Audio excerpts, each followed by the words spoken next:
I'm Rob Downey, a family practice MD and Institute for Functional Medicine certified practitioner. I'm coming to you from Seaworthy Functional Medicine in Homer, Alaska.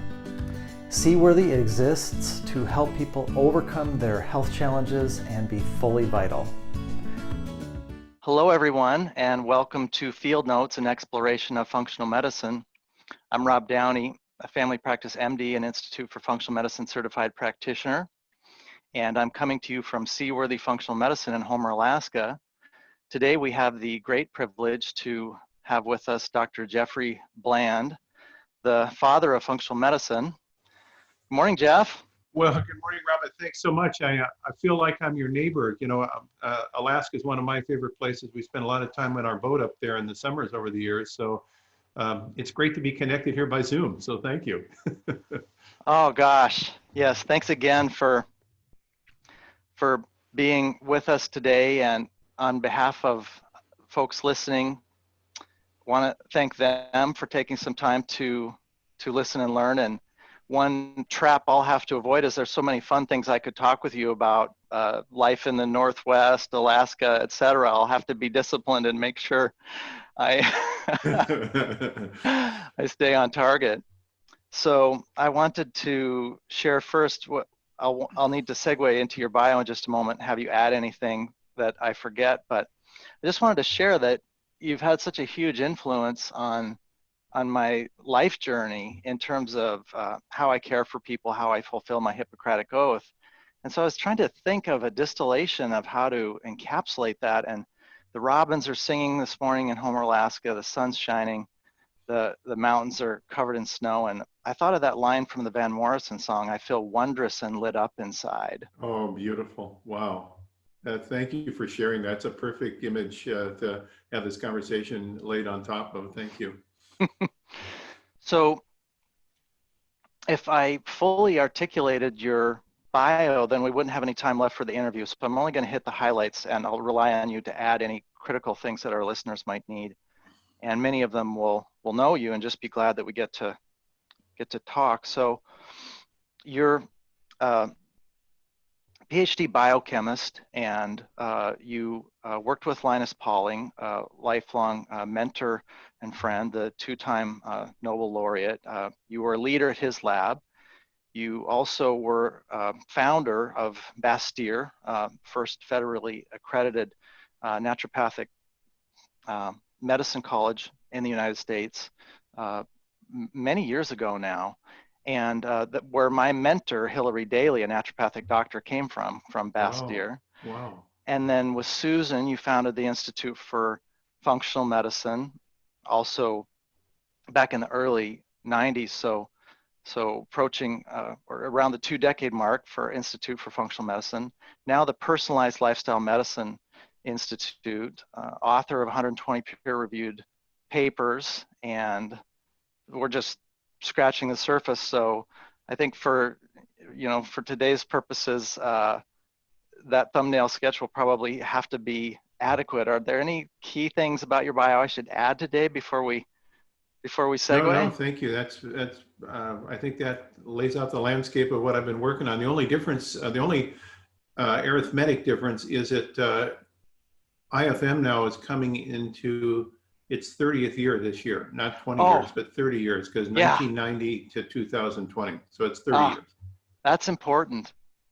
That's important. I think for our listeners to get a sense of our connection in terms of how you influenced me, it's important to share that I was at Applying Functional Medicine and Clinical Practice in Fort Lauderdale in 2006.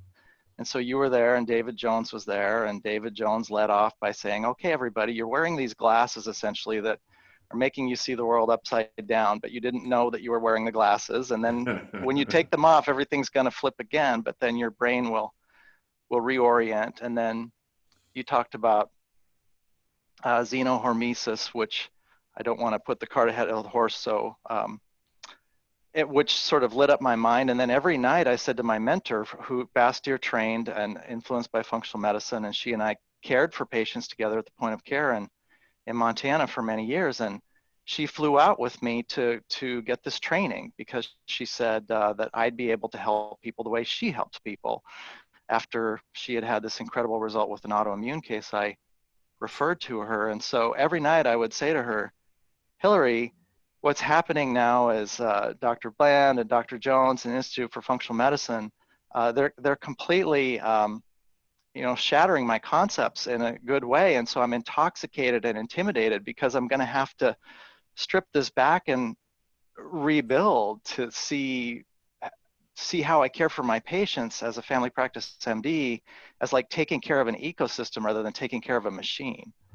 And so just every night I said, oh, this is so interesting and exciting. That's so interesting and exciting. But as we get in then to having you educate and illuminate everyone today, I just wanted to share that I really have felt the whole time like it was just a manifestation of my Hippocratic oath that when I realized there was a way to help so many of these folks that the conventional toolbox alone couldn't help as much, I had to add the functional medicine. And it wasn't always easy, but it was always imperative. Just intellectually, to me, it was crystal clear that that was the fullest manifestation of my oath. And now here we are in 2020 at the 14-year mark for functional medicine for me, 20 plus years as a family practice MD. And it's just great to talk to you today about what I'm doing in Alaska and also what you're doing with Big Bolt Health. So I guess that's where we start.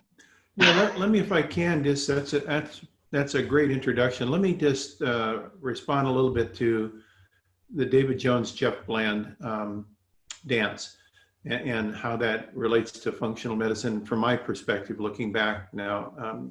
David and I have been friends and colleagues since we sat next to one another at a meeting of the Northwest Academy of Preventive Medicine in 1976. Just he as a young doc in Ashland, Oregon, and me as a professor, working hard to try to get my laboratory and my life as a professional going. And we both sat there not knowing one another at all. But I think sometimes in life, that we have this word serendipity. I'm not sure if serendipity is true, but I think we're drawn together for certain reasons. And so here are these two guys that don't know one another sitting next to one another. We go to the break and we are talking to one another, getting to know each other. And I think we're both, like you do with a new relationship, trying to kind of figure one another out. And I'm not sure if it was he or I that first said, so what do you think of this meeting? And however that went, the other person in response said, well, I think there's some good things about this meeting, but I believe it could be done a lot better. And then the other person said, yeah, I feel the exact same way. And so then that opened up the opportunity for us to kind of say, well, okay, what does that mean? It could be better. And we said, well, I think this is not good and this is not good. And we could bring more science in this and we could make this more inclusive, and we could get over some of these things that look like they're built on an old model. And so from that conversation, when we left, we both said, well, we got to continue this conversation. We got to get kindred souls.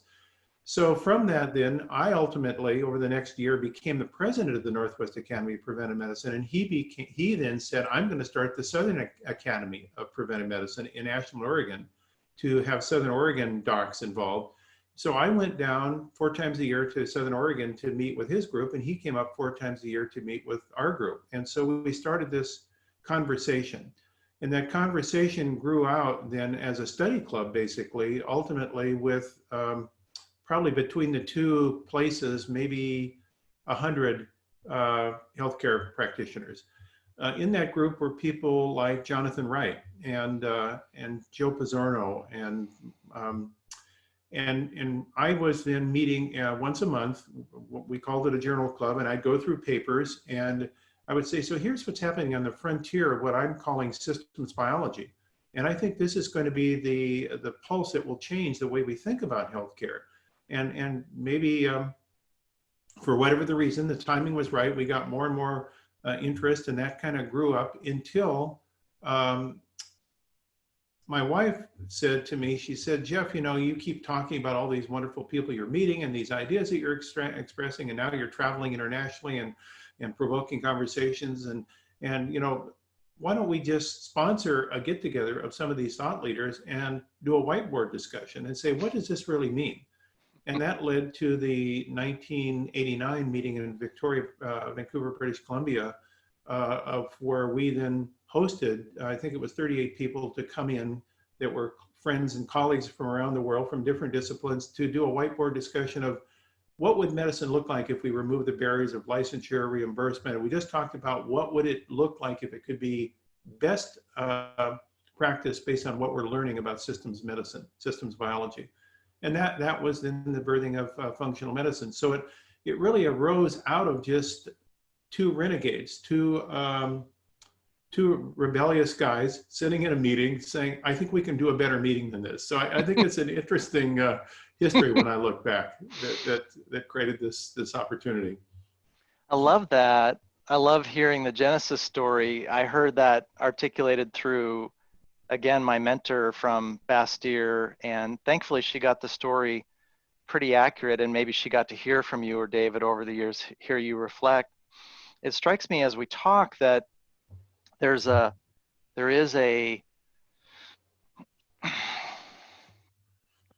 now as I wield the tool that you built and conceptualized along with a whole community, of course, it's so striking to me that its wellspring has this curiosity about what would this look like if.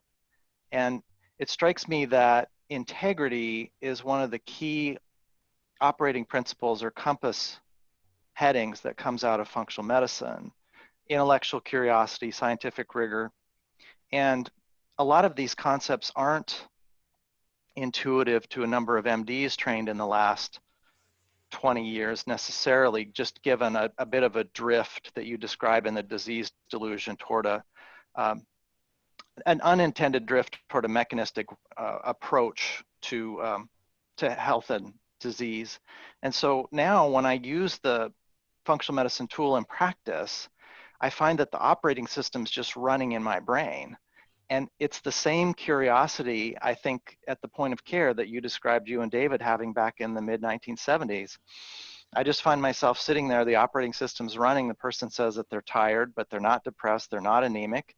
There's not a one-to-one correlation disease I need to treat with a drug or a procedure. So there I am treating the 80% of what needs to be dealt with. It has a complex chronic genesis. And then the functional medicine evaluation starts running in my head. What's this person's story? What could be happening to the power plants of their cells?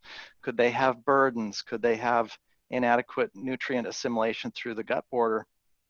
And I found that case after case after case, as I simply ask myself to be capable of wielding the tool when I'm at the point of care, like almost approach it with a sense of the sacred. Yeah. Because I've seen how many lives it's changed. And so it's just fascinating to me that what that initial conversation between the two of you, then fast forward decades, it now is having multiple, we're now at the point of the same truths re-manifesting in multiple domains. People come in and say, I already know about probiotics. I already know about the gut barrier. I know silent inflammation is part of my depression. What do I do now? So what a span, what a mind-blowing sort of paradigm change just from that beginning.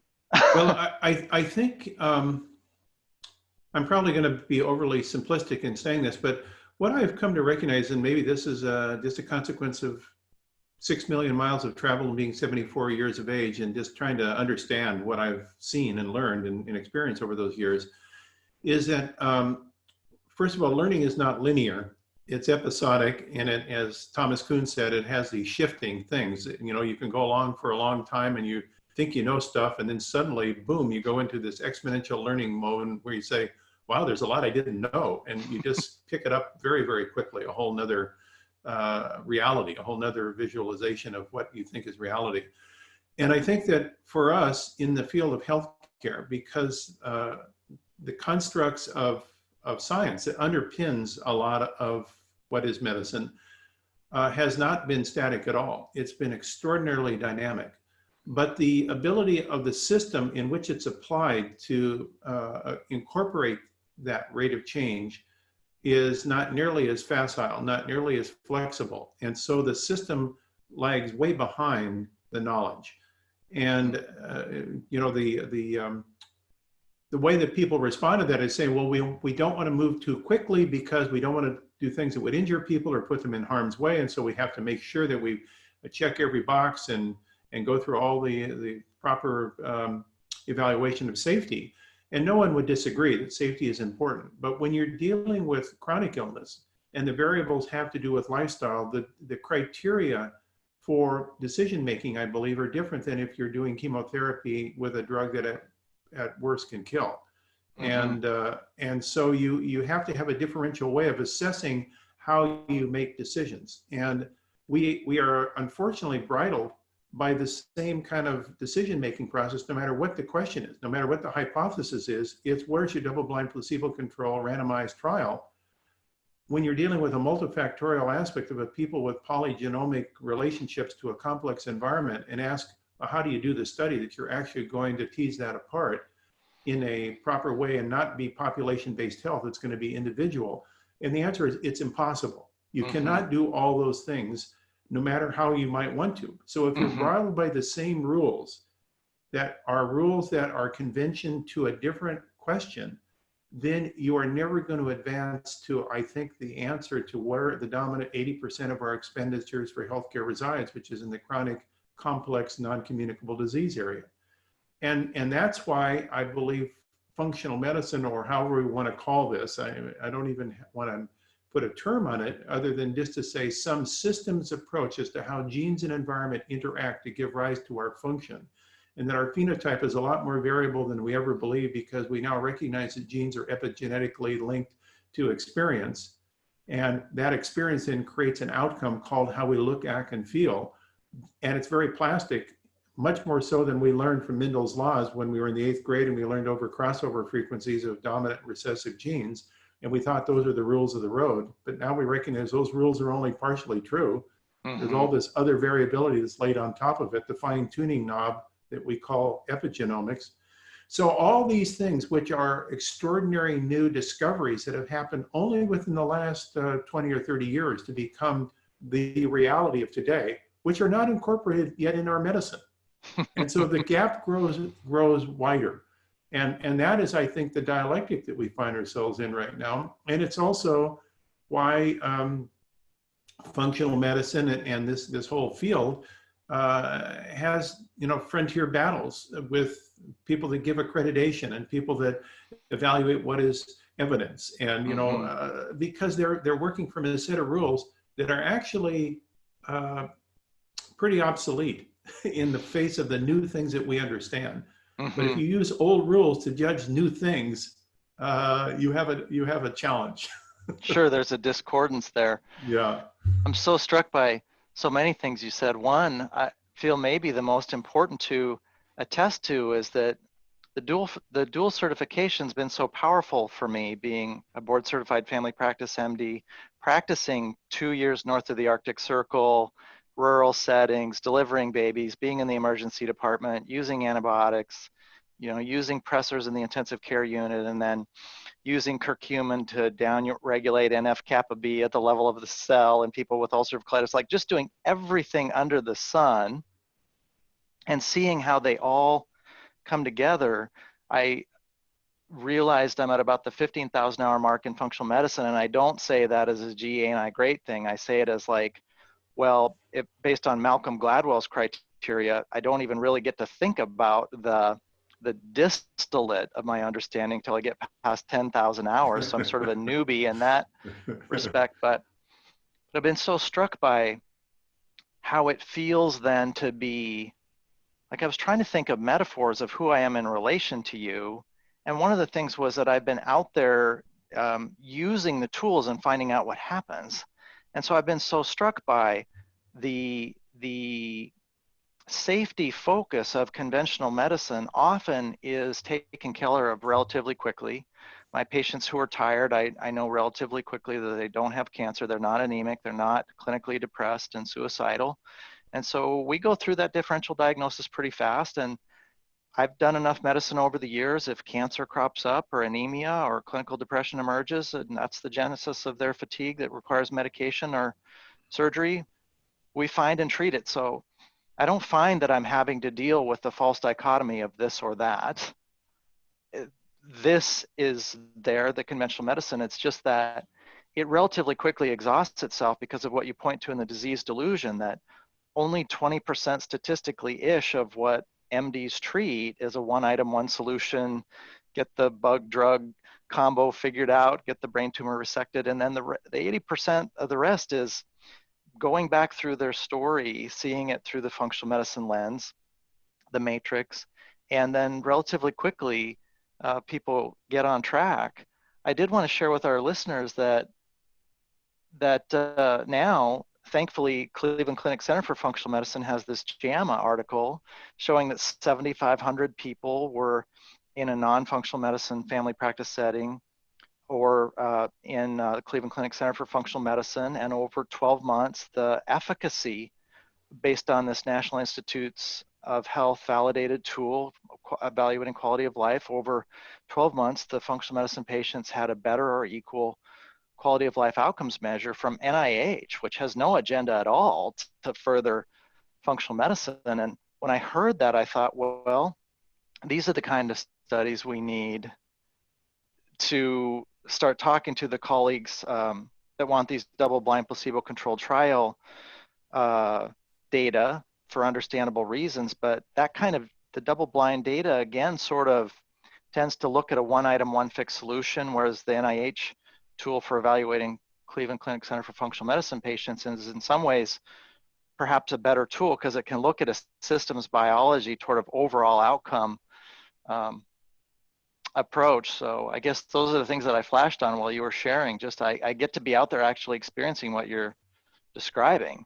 Well, yeah, let me first of all do the obvious, and that is to just give you a big applaud and acknowledgement. I think for what you're doing to bring this model into an understanding that's not it's not a replacement for medicine. It's a complement to the things that we have learned that are tried and proven, and we don't want to throw out away. They're very, very important tools. But then there's this other new area of exploration that does deal with these much more complex chronic problems for which we know a pill to symptom suppression doesn't really treat the problem. The person still continues to get more severe over time until they eventually do end up in the hospital. So I think what you're doing is extraordinarily brilliant, and is really the manifestation of everything that we were trying to do when we started this idea, 30 years ago. I do want to say something about the Cleveland Clinic study, because I think that it is really, as you pointed out, very, very important for the Institute for Functional Medicine to do more of this outcome-based work. But one of the reasons that that work has not been done previously to the extent that we would like, and is reflective now of a great paradigm shift, is how you measure outcome in complex patients, which, as you already indicated, you can't just take one variable and measure it like you would blood pressure or cholesterol level, and make that your outcome observational criteria for efficacy. And only within the last 5 years has the National Institutes of Health come to finally, I'm saying finally, that's probably my parenthetical world. Maybe I shouldn't say finally, because that sounds like I'm making a judgment. Let's just say they now have validated that a patient has the ability to self-evaluate how they feel.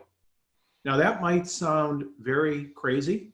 It seems so obvious, but for years and years, there has been a resistance by medicine and medical science to accept any data that comes from patient response, so-called patient-reported outcome.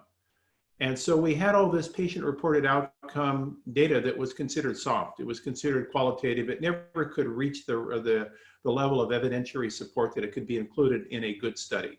So whatever people felt about the outcome really didn't matter in terms of the study design.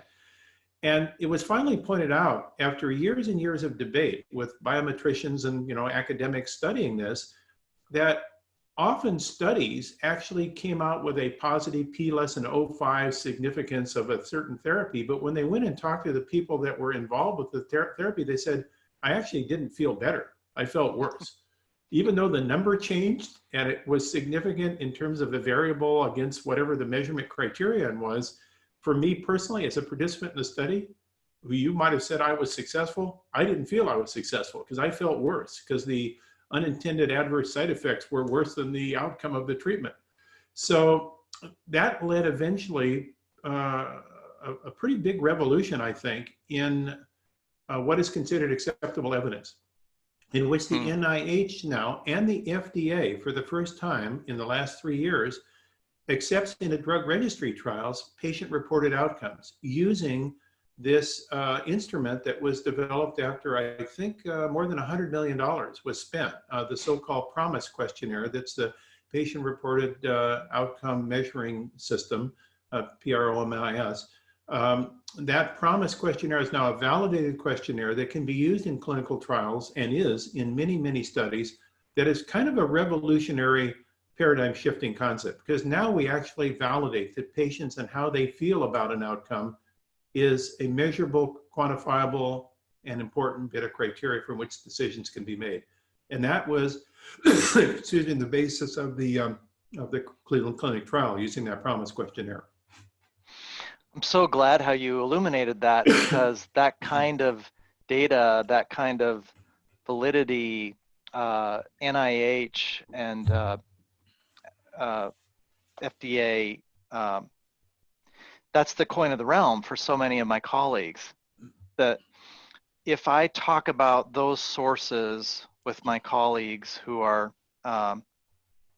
medical providers out of the conventional training, and I don't use the word conventional as a pejorative, but same background as me, and then they see me practicing safely, that's all they need to coexist in my domain and feel comfortable with it when I switch an inflammatory bowel disease case to meditation and curcumin and wean the corticosteroids. All they need to see in my notes is that I thought about whether or not the person was safe. And then when we chat or what have you, my colleagues either can be neutral or say, oh, that's interesting, this down regulation of NF-kappa B, I read about it in another area. I just didn't know that curcumin did it, but they're good to go when they hear that the scientific rigorousness has been met. And again, a paradigm shift of NIH recognizing that the person's reported outcome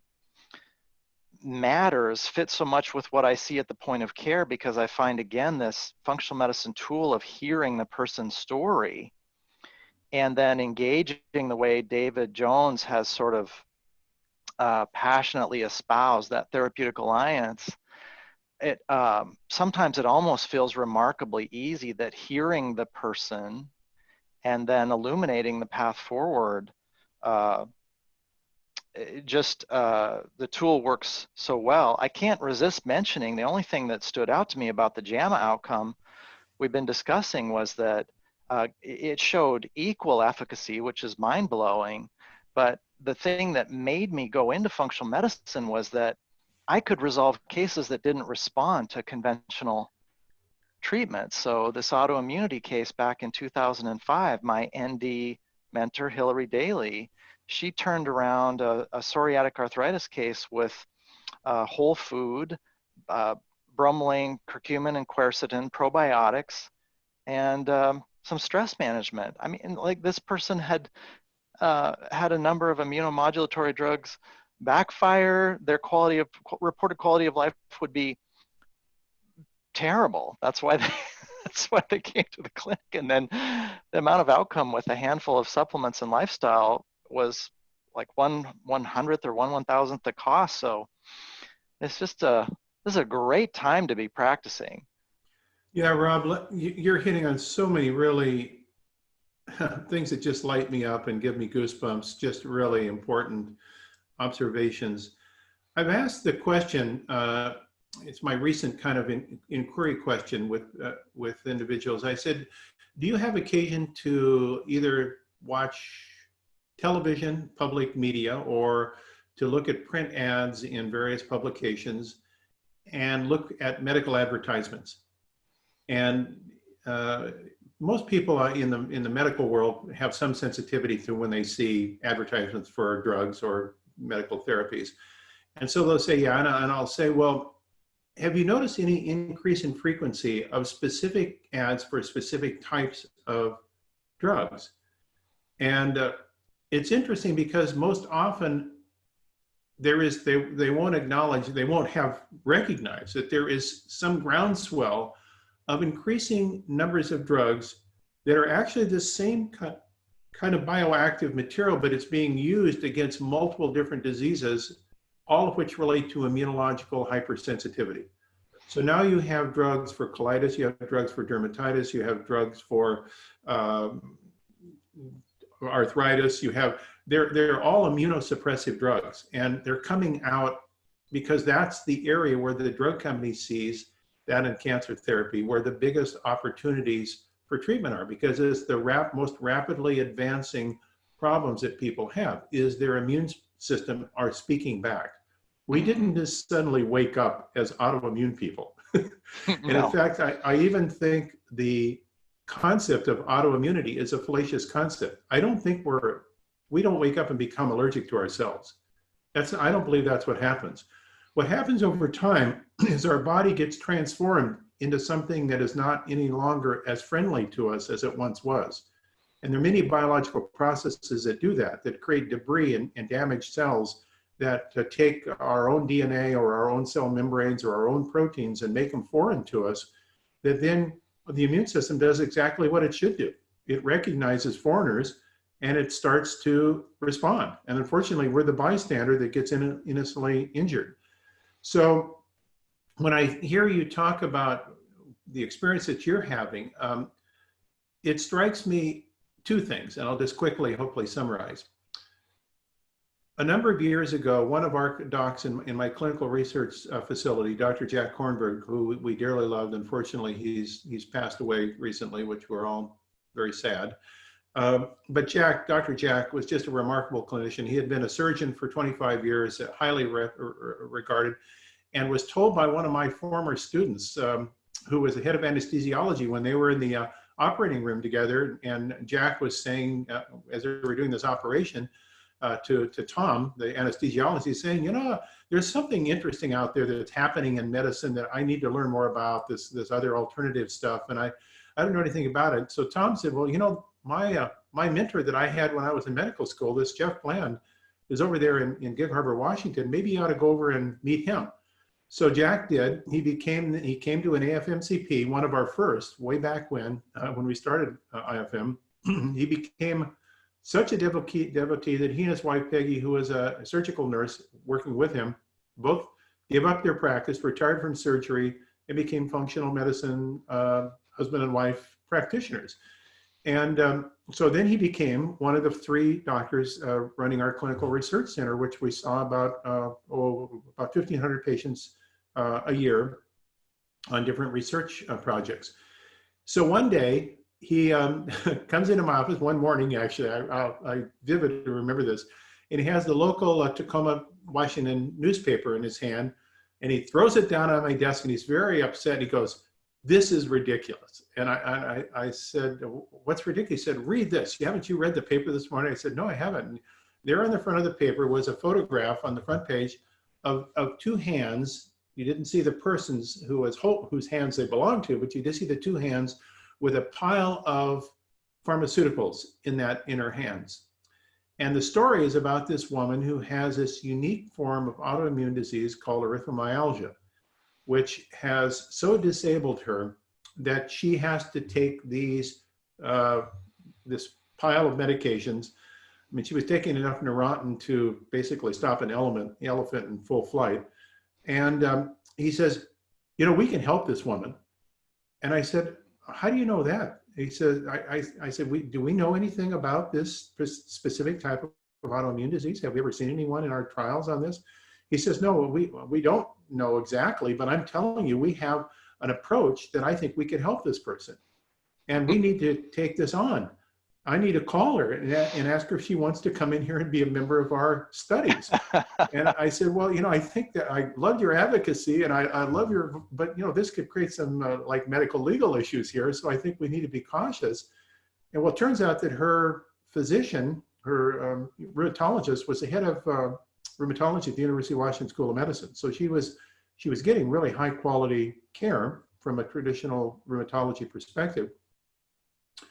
But he then was able to, with his advocacy, he was a very convincing guy, very good people person. So he convinced to allow, because we were doing lifestyle stuff, and the doc said, okay, well, that can't hurt. So she's got a lifestyle, so go ahead. And so this was one of the most remarkable experiences that I recall, because my office had a window to the parking lot, and I would see the patients come in. We had the reserved parking for patients to go in the clinic. And the first time she would come in with her husband, she was virtually immobile. He would have to help her. She was on a walker. You could tell that she was in great, great discomfort. Even on all these medications, her life was really disabled. She was a woman in her late 40s, had 4 kids, and it turned out was unable to leave the house at all. And so when she was asked by Dr. Jack, what were her wishes? She had 3 wishes. Wish number 1 was that she wished that she could go to the kitchen counter and prepare a meal for her family, because she couldn't stand long enough to do that. Number 2, that she wished that she could go into the garden in the spring and plant flowers, because she hasn't been able for several years to go really outside and spend any time outside. And number 3 is she wished that she could go to the mall with her children and go for a walk in the mall. Those were her 3 wishes. And so the reason I bring that up is that over the course of months that she was coming to visit us then, using the things that you talked about, the functional medicine systems approach, she was able to start weaning herself off these medications, one at a time, with the consult with her rheumatologist. And this woman, who was completely immobile and very, very disabled, by the end of 8 months, I have in my office a gift that she gave Dr. Jack and the nutrition person, Dr. Deanna Minnick, that was working as her consult, a gift that she had given all of us, which was a photograph of her at the top of Mount Si, which is a mountain outside of Seattle that's a kind of a rite of passage mountain that people like to climb up. It's a nice trail, but it's very, very demanding trail. It's very steep and very long. And here she is at the top of Mount Si, holding up this sign saying, "Thank you, Dr. Jack and Deanna." So, only it takes a few of those experiences in your life to transform everything you thought of before, and to remind yourself that you might be criticized and people may not understand, but to reproduce miracles is what it's all about, and to make it available to many others. So that's kind of my... Yeah. Oh, I'm so grateful to get to participate. I can't think of any greater privilege. I watched these 2 go into the space station, and every time those astronauts were talked to recently, they said how glad they felt to serve and participate, how grateful. And I just thought that's the place to come from, is that privilege of participation. And then, gosh, well, thank you so much for, again, that just totally lit me up. I'll be buzzing for days. I may have trouble sleeping, but I'll deal with that. So in terms of like the macrocosmic, the microcosmic, as above, so below, I also reflected before talking with you today that you've got this big, bold health project going. I've got, I suppose, what is a big, bold health project here in Alaska, and probably valuable to kind of look at, again, how the Seaworthy Functional Medicine Clinic being available to everybody in Alaska, or anybody who comes and visits us once in Alaska, I think that's a manifestation of Big Bold Health. And so I thought I should share that my service area was about 14,000 people a couple of years ago, sort of the Homer, Alaska area. And we weren't on social media. Our website needed, I think, to be more sort of dynamic. And so folks that you know, thought leaders in all of these areas of functional medicine, business, functional medicine, medical, legal, advised me about, well, okay, Rob, you've been doing this a long time. So how do you want to serve next? Like, what's the next manifestation? And I didn't realize it would be a cutting edge website, a telemedicine practice where anybody in the state of Alaska could establish care with me. Anybody could come in from Seattle, Cincinnati, Timbuktu, Two Dot, Montana, see me once in Alaska, and then go back to where they live and be an Alaskan patient so that I could serve them over time. And it all was akin to, I think, the conversation that you had with David, which was just, what's next? What would this look like if it made the most sense, if it served the most? And in Alaska, just the geographic span, if you superimpose Alaska on the lower 48, the span of Alaska to the tip of the Aleutians is practically as wide as the whole lower 48. So somebody in Nome, somebody in Fairbanks, half the year, the weather's going to prevent them getting to me. The other half of the year, it's finances or convenience. So for me to serve, they need to waive disclaim that I'm not their primary care doctor, get cleared by their primary care doctor every 2 years to see me. And then we've met the criteria from mine and our integrative attorney's perspective that now we're good to go to serve those folks. And I think it's just so interesting to me that question of like, how do people thrive? How do I serve that? How do I use this tool? Led to, okay, we need to be all over Alaska. We need to be educating through blogs and podcasts and social media. The genesis was just how to serve. And I wonder, is Big Bold Health, is that what's happening for you? You're asking like, how do I, at this point, what's my next manifestation? Well, Rob, in the spirit of reciprocal giving, you just gave back to me a goosebump experience. And I just want to say you are the manifestation of everything that I have, and David Jones and others have been trying to accomplish over these last 40 years since I first met David. I'm really, really in awe and in admiration for what you're doing. I think it is absolutely just right on spot. And there's so many things that at times can pull us back away from our dreams of the way that we would like to see the world, and can lead to disillusionment. And I was saying to my wife the other day, Susan, who was the co-founder of IFM, I was saying that, I had spent the whole weekend kind of burrowed down in the rabbit hole to try to understand more about this COVID thing. And so I had spent maybe 20 hours over the Saturday, Sunday, just totally down in the rabbit hole.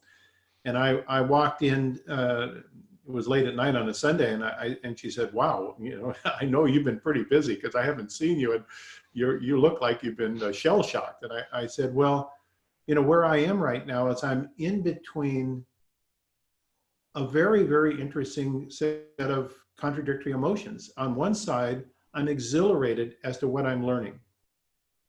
At the other side, I'm totally disillusioned about what is going on.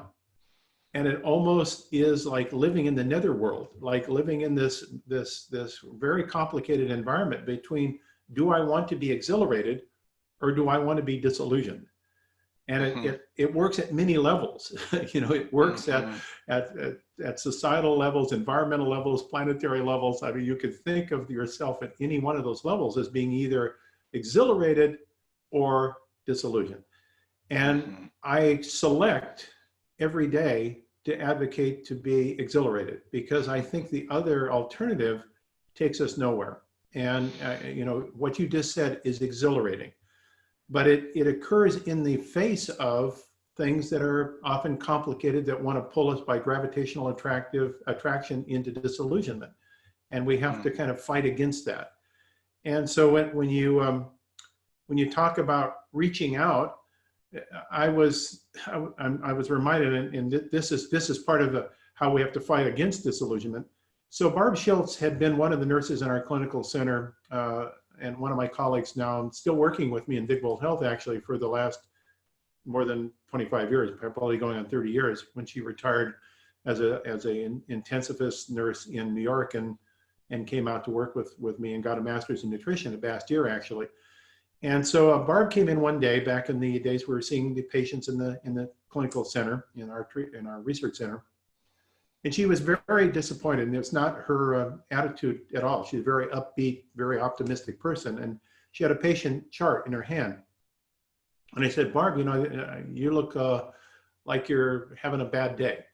And she said, yeah, I really am, Jeff. And I've got to fight against this. And I said, so what's going on? She said, well, we've seen thousands of patients since I've been here. And I've personally dealt with many of them. And in all of their charts, I always write down and take good notes, chart notes, and I always send those chart notes to their attending physician. Just as you were saying that some of your patients have primary care providers and you communicate with them. And she said, so I do that. And so many of the people that are in our studies have remarkable improvement over the course of being in the studies.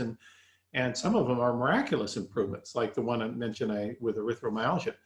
And so I always make notes and I send that information on in the patient chart to the attending to their primary provider. And I've done this in hundreds and hundreds and hundreds of patients. And do you want to guess, Jeff, how many people have called me or written me and asked, gee whiz, that's interesting. What did you do? Just opening up the dialogue? And I would say, okay, obviously this is a rhetorical question, so it doesn't sound like it's going to be a good answer. She said, it's happened twice. Twice in the 7 years that I've been in this research facility, have doctors that are the primary care had enough interest or whatever to either call or email me saying, well, what exactly did you do?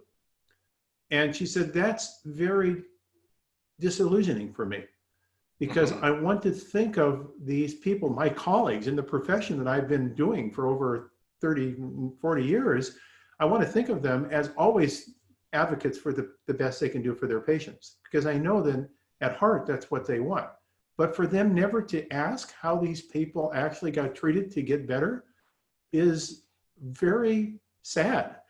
So I think that raises all sorts of questions as to why someone like you breaks through, and other people who I'm sure have the same intention in their professional life and the same commitment to patient quality don't break through. I mean, it's a very big issue that we need to deal with if we're going to get wider adoption and really make a transition in what is health in our system.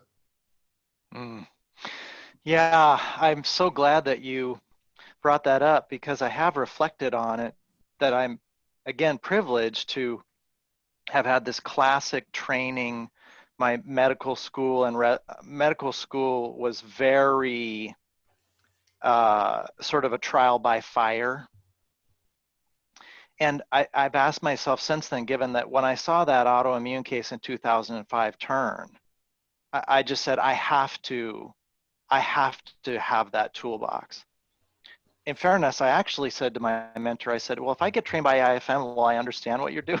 Just won't I be able to speak the language? And she said, well, if you get the training, you'll do it. So, but the thing that I can say for myself is that I have found then that just some of this might be what I think of. I've grown to believe the best thing I can possibly do for my kids is live my beliefs, not say them. And I think, again, when my colleagues in Homer, Alaska, my first 2 years here, I was admitting patients to the hospital, and I think it helped when they saw me take the time and energy to work through the night, and at 3 in the morning, the medevac chopper landed on top of the hospital and flew my stroke patient out, and I'd been sweating the details, and I wasn't bringing any botanicals into the hospital to do that, because it wasn't a botanicals case, it was a transfer stroke case. And so some of that collegiality, I believe, has a real, it just helps that they know I've got my chops in conventional medicine. But for me, the really striking part was learning so much about the power of our stress distress pathways, and thinking that when I was a third year medical student, it would not be fair to say that my instructors were trying to intimidate me. That would not be fair. But how I felt was, Downey, if you don't get it, you're going to kill somebody. So I've thought back to that. Okay, I'm a second year medical student. I'm in all these books. I'm playing hacky sack with my friends over break. And then third year, it's like, you took this person's vitals, you took their history this morning. If you get it wrong, you're going to kill them. So now there's this fear imprinting, like a gosling following a mother goose, of like, this is the beginning of your clinical experience. And I have thought that one thing that's worth looking at is whether or not that's the imprinting we want to put onto new clinicians, is that if you screw this up, you're going to kill somebody. Because to me, the militaristic metaphor is, it's like being a green recruit in combat. I got to look to my platoon leader to not take a bullet to the helmet here. And the fear then imprinting was so powerful that it took a long time to say, well, again, now I've got my Hippocratic oath competing with my fear. And so again, I'm gonna have to reconceptualize this to serve my patients. And so I suppose my hope would be that if we could present conventional medicine as a model, not the model, Yeah. we wouldn't be fear imprinting new conventional clinicians. Because I think then for me, then there was a carry forward that the participants who weren't trusted by the conventional medicine community to comment had really important ideas that were part of the conversation. Yes. And there's an inclusiveness. I'm glad also that I've grown to believe in having good intent toward everyone, including those I have adversity with, because I think that's also then made the discussions very positive and very productive. I make a promise to myself all the time, which is anytime I talk with anyone, I really am trying to talk about what's good, what matters, what's meaningful. Yeah. And if people are frustrated by what I perceive as false dichotomies between natural medicine and conventional, or what have you, I go back to that Sid Baker stuff. It's just like, functional medicine is just good medicine.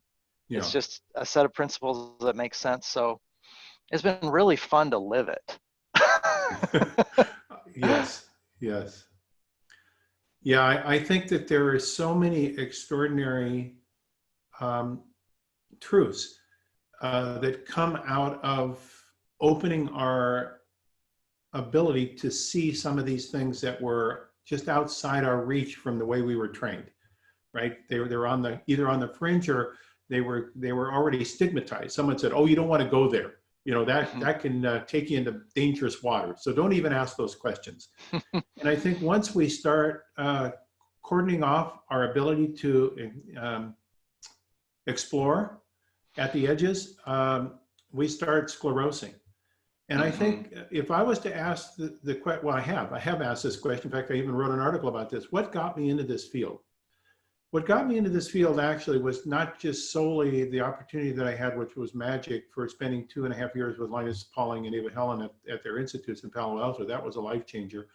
But before that, what set me in this intention, I think, was that I had been training on basic science medical students for 13 years as a professor. And I thought some of the students that I had were the most brilliant women and men that were going to change the world, and were extraordinarily committed to all sorts of great things. And they were brilliant, and they were hard workers and dedicated, and they were there for service. And I thought, boy, oh boy, this is really going to be great to watch them as they grow up and go out into medicine and do their thing. And so then over a period of say 20 years, I had the chance to meet these individuals now who had been in practice for 10 or more years. And what I came to see in them, and I hope this doesn't sound too value oriented, but in many cases, it was like the life was taken out of the eyes. It was like the flame went dim. And I thought to myself, what happened to these individuals? I mean, these were really bright, capable, incredibly dedicated individuals that suddenly looked like the most important thing in our lives, which is our joie de vie or elan vital or whatever you want to call it, was stolen from them. And I recognized it was the system. It wasn't them. It was the system that had stolen from them their creativity, their sense of exuberance about learning. It was all around just protection and self-defense and not getting in trouble and staying on the right side of reimbursement and filling out the forms right and getting checkbox and being a part of a guild that would close around them if they needed support. All that other stuff that really is the life of excitement was given over to these other things. And I recognize it was not their fault. It was the system in which they were operating, which then squeezed out of them the most important thing, which is their creative abilities to use this unique thing we have, which is called our brain, in ways that find solutions that you can never think of from a computer in the absence of full sentient capability. And that was the greatest theft that I imagined. And so that was what made me this advocate, basically. Gosh, I'm sitting here just feeling so much emotion because the parts that are again that were overwhelmingly emotionally compelling for me today getting ready to talk to you was that like what you care about has become part of the fabric of my life to the part that it's indiscernible from what I see in the mirror anymore, because I do yoga with my wife daily, I ride my bike to work, etc. But there was a nadir where the brightness was falling out of my eyes, and I look more like Keith Richards and less like, you know, you. I wasn't looking so bright, and it was a withering.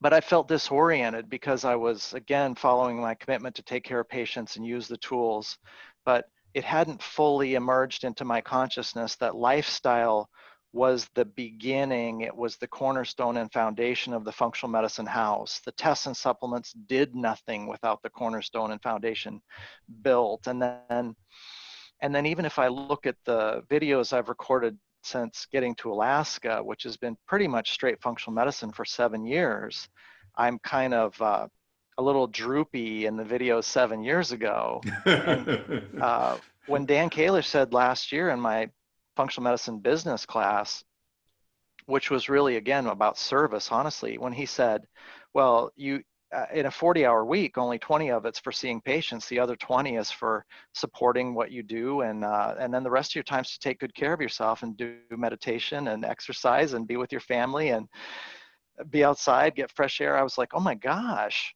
now being a living embodiment of the principles is part of my job.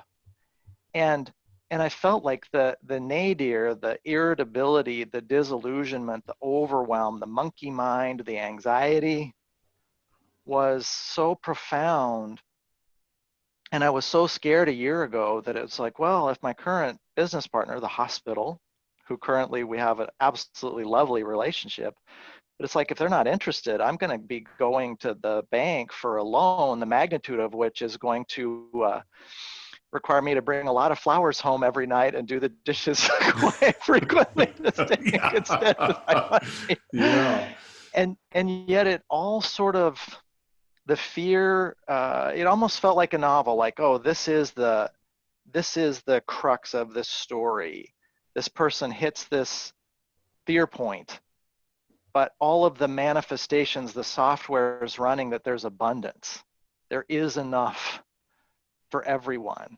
And there's a whole career's worth of people for me to help one by one. And there's a message to get out. So if I get hit by a comet strike tomorrow or in a year or 5 years, I want people to get to know what I saw, what grew in response to the seed that you and David Jones and everyone else planted, so that I get to participate as fully as possible, because I realized I'm sort of a rare creature. And again, I don't say that in a self-aggrandizing way, but it's just like, if you look at how many little lab rats make it through the maze and end up with MD training and then IFM experience and some gritty stuff and some setbacks and, you know, some poetry and some philosophy all thrown together and then pop to the surface at this point, it feels like, well, I want what I witness help people. I want that to have its fullest manifestation. I'm 52.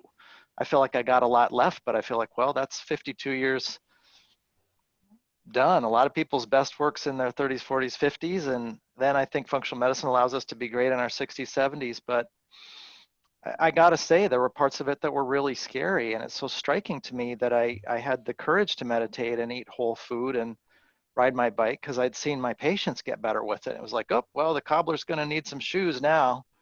Yeah, yeah, yeah. Wow.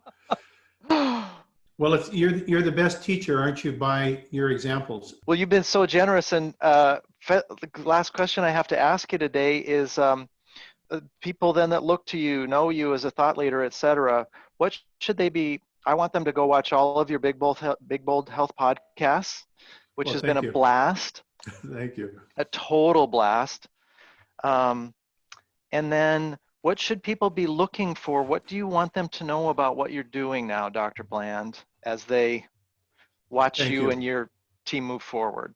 Well, you know, I'm trying to close the loop in the last phase of my career here. For me, I set many years ago an objective, which was, number one, to try to work together to put together a teachable medical curriculum around systems biology and healthcare. And that became functional medicine in partnership with David Jones and the IFM staff and the growth of that. And that's been remarkable, far exceeding anything I would have ever believed as a consequence of the extraordinary talents that people brought into this and made it real. The second then was to take that model and move it out to create an industry, because I recognize that if you don't have a supporting industry, if there's not capital that can flow, great ideas never get fully actuated. So you need to have other laboratory companies and product companies and evaluative companies and informatic companies, and you need to have a whole community that works together. And so that was really to take it into the Personalized Lifestyle Medicine Institute, which I started in 2013. It broadened the circle to bring in other contributors and participants in this new model. And then the third, closing the circle for me, was, could I take this then ultimately to the consumer? Because in the end, changes in culture really are driven by consumers.